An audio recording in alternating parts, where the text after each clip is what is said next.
it's Wolfy-Chan, and wait, did you subscribe? You should definitely subscribe, that big red button. Like, half of you are not subscribed, and yet you're watching my stuff. You should subscribe. This manga is Vampire Princess Miyu. I can't remember if I've done the anime version of the review of this yet, because I've watched all the anime. It's really nice. It's a classic. But I got my hands on volume 2. Not 1. 2 of Vampire Princess Miyu. I haven't been able to find the first one. I might need to look up on eBay or something. I cannot find the first volume of this. So if you're wondering, did I do a review on number 1? No, because I can't find it. But I love Vampire Princess Miyu, and I just decided, you know what, if I can't get the first one, I'll at least get the second one. This is all about Miyu and her Shinma partner, boyfriend, companion, Lava. And these goes over like different parts that you didn't see in the anime of the different life of this character, that character, and all the good stuff, which I believe in this manga you go over 3 stories. The first story is about a guy who ends up falling in love with a mermaid. The mermaid, her father is in the industry and he's always taking care of her. Well, you find out that he's had a normal daughter. And the normal daughter goes to school and all that good stuff. And the boy is trying to make friends with him. And is trying to, be kind of with the mermaid. The mermaid, the original one who was the mother, was a Shinma. And the 2 girls, one is a Shinma and one is not. They're kind of half-breeds. Or at least I believe the father might have been the Shinma, I believe. Because at the end of this, somebody dies. Yep, I believe it's the dad who's the Shinma and was taking his daughters into the world and all that good stuff, but they're half Shinma. So, Miyu, of course, is in the school, interacting with everybody, interacting with the boy, and ends up finding the hideout of the Shinma and the daughter. Which, of course, to purify Shinma that need to go back into the underworld, or the Shinma world, she has to light them on flame.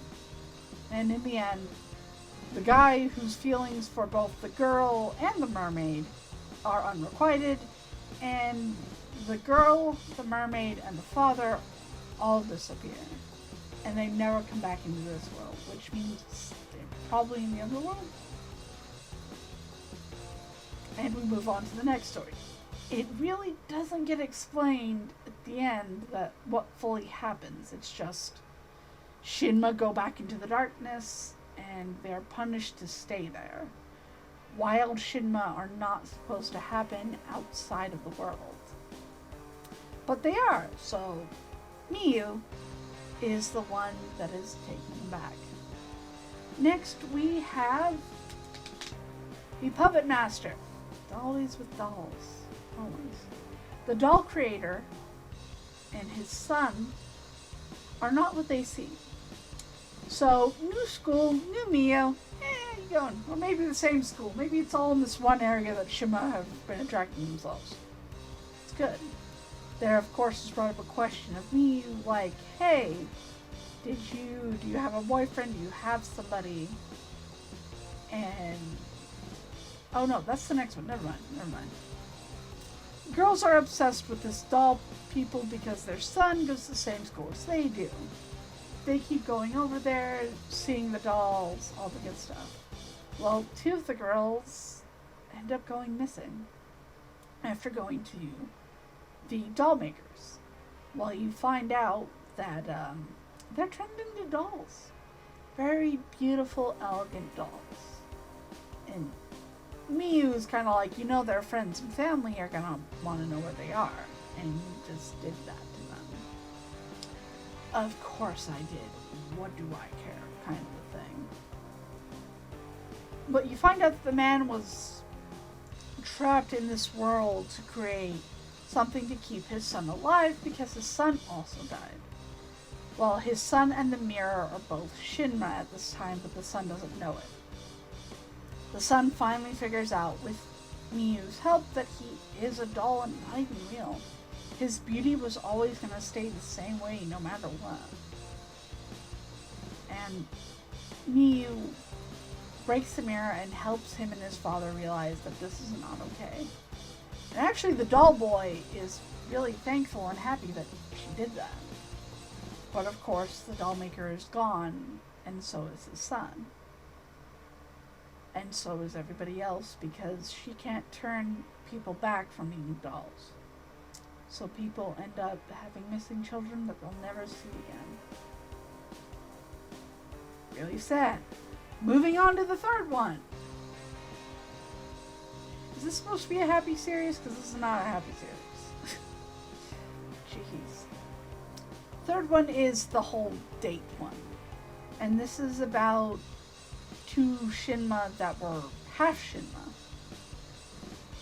And you find the Shinma taking care of both a little girl and a bird, going from room to room, house to house, living off of whatever they can. And as a Shinma, of course, you're eating people's souls and stuff like that. And it's not great. This little girl basically is being taken care of Shinma, and there might be some stuff going on that's not great. It's not amazing. Not at all. And I believe her name, both the bird and her, is the same name. I believe.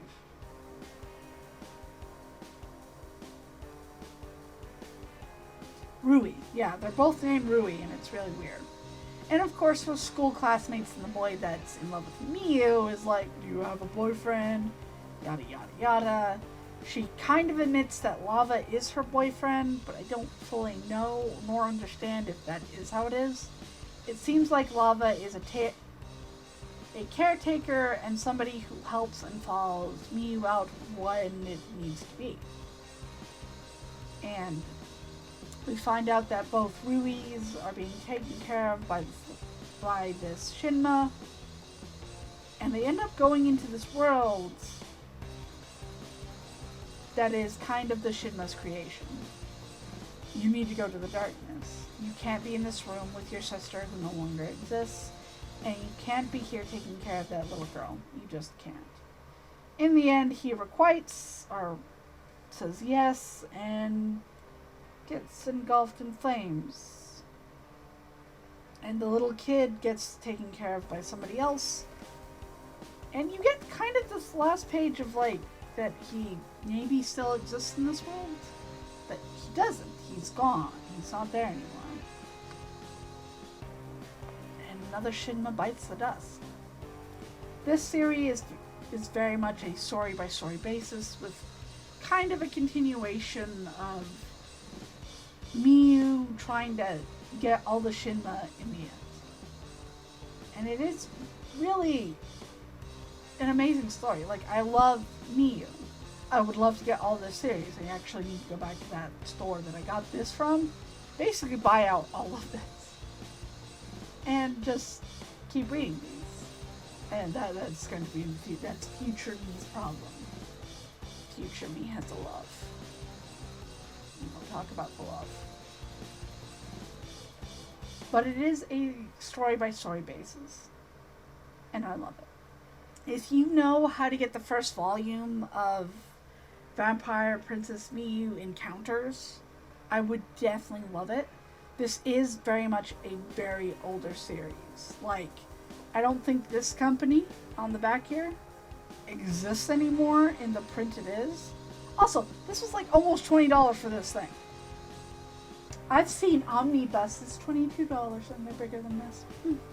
I got this for like 12 something, so that's how different the world is. But if you guys know how to get a hold of the first volume, I definitely love it. a really big help. So if you like this, definitely leave a like. Leave it in the comment section below if you've ever heard of this series, if you love this series, anything like that, with an explanation so I can understand, and I love to read. And don't forget to subscribe, that big red button, for more content in the future. And if you want to follow me on Facebook or Twitter, the links are down below. I hope that you've been having a very wonderful day. Wolfy-Chan out. Bye.